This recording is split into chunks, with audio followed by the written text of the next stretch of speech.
ತಮ್ಮ ಅನ್ನ ಸಾರು ತಿಂತಿ ಬಿರಿಯಾನಿ ತಿಂತಿ ಅನ್ನ ಸಾರು ಅದಕ್ಕೆ ತಿನ್ಲಿ ಬಿರಿಯಾನಿ ತಿನ್ಲಿ ಬಿರಿಯಾನಿ ಕೊಡ್ ತಿಂತೇನಿ ಅವಂಗೂ ಬಿರಿಯಾನಿನ ಕೊಡ ನೋಡ್ ತಮ್ಮ ವಿಚಾರ ಮಾಡ ಬಿರಿಯಾನಿ ತಿಂತಿ ಅನ್ನ ಸಾರು ತಿಂತಿ ಇದನ್ ಕೊಡ್ಲಿ ಬಿರಿಯಾನಿ ಕೊಡಕ್ಕ ಒಂದ್ಸಲ ಹೇಳಿದ್ರೆ ತಿಳಿದಿತ್ತು ನಿನಗೆ ಕೊಡ್ ಬಿರಿಯಾನಿನ ಆ ತಡಿಪ ಬಿರಿಯಾನಿನ ಕೊಡ್ತೇನೆ ನಿಂಗ ಲಘು ಕೊಡ ಸ್ವಲ್ಪ ಹ್ಞೂ ತಮ್ಮ ಕೊಡಾತೀನಿ ತಡಿ ತಗೋ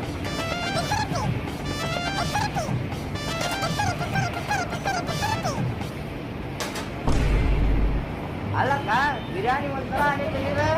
ಹಲ್ಸಿಟ್ಲ ಅದ ಹಲ್ಸೈತಿ ಹಾ ಮೊದ್ಲೇ ಹೇಳ್ಬೇಕಿಲ್ಲ ಅಕ್ಕ ನೀ ಕೊಟ್ಟೆ ಬಿಡ್ತೀನಿ ನಿನಗ ಅದೆಲ್ಲ ಕೇಳಂಗಿಲ್ಲ